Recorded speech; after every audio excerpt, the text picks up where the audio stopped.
Nimeona pia display ya joto kwa ajili ya wafugaji wa kuku. Ya tuliwaza sana tukaangalia ni namna gani tukaboresha hili jiko kuweza kuwasaidia Watanzania kwa ajili ya kuleta joto kwa kuku wale wafuga kuku wale.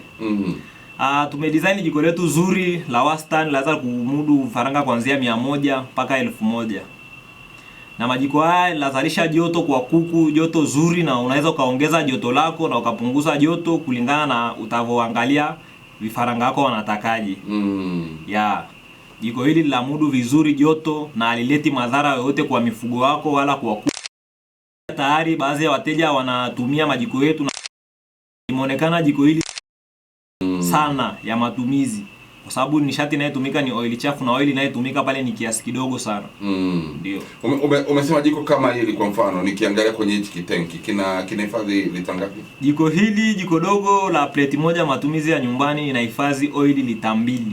Okay. Lita 2, ujazo ile maximum lita 2. Oil chafu. Oil chafu. Ambao watu wengine wanamwaga. Wengine wanatupa, wengine wanapaka kwenye miti, kwenye nini, wanamwaga wapi, lakini sasa hivi usimwage oil yako. Yeah. Kwa hiyo na lita zako 5 una dunda zako tu. Lita 5 una survive kabisa yani. Nimesikia umezungumzia kuhusiana na plate moja. Hili hapa ni plate moja kwa matumizi ya nyumbani nimesema. Yeah. Kuna plate ngapi na ngapi? Tunaanzia plate 1, 2 na kuendelea, ila kuanzia plate 3, 4 mteja atahitaji kulingana na matumizi yake atataka plate ngapi. Tuna uwezo wa kutengeneza kulingana na mahitaji ya mteja, lakini kwenye uzalishaji wetu sasa hivi tumejikita kuanzia plate 1 hadi plate 4.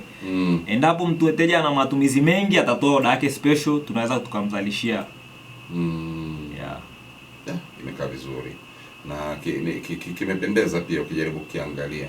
Ni kijiko fulani hivi ambacho affordable, hata nyumbani kama kiurembo fulani hivi.